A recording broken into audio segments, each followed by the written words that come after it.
2 خرداد 404. یک روز، هنوز 24 ساعت نشده، 24 ساعت بعد از جراحی بلفاروپلاستی. توضیحش این که چطور انجام شد.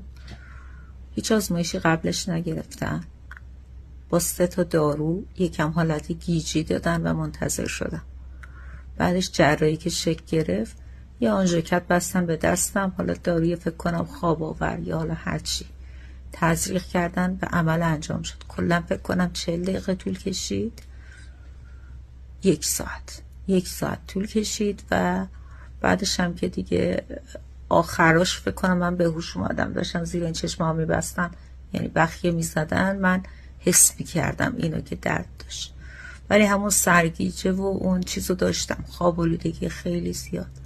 بعدش لباس اومدم کمک کردن پوشیدم و ترخیص کردن. روز اول هیچ دارویی گفتن نخور، ولی کدئین ایراد نداشت، خیلی سردرد داشتم. مایعات خوردم که گفتن جویدنی نباشه. قرص چیزی فکر کنم چیز شروع کردیم شروع میکنیم دیروز فقط قرص چیز داریم. فقط کدئین؟ نه، قرص چه خوشمون که بهت دادن. آره، آنتیبیوتیک. آره. یه آنتیبیوتیک خوردم و دیگه تا 3 روز چشمم باز نمیشه. نیم ساعت یخو میذارم رو چشمم، 1 ساعت نمیذارم تا 3 روز. بعد از 3 روز دیگه حوله گرم و بعد از 5 روز میتونم دوش بگیرم.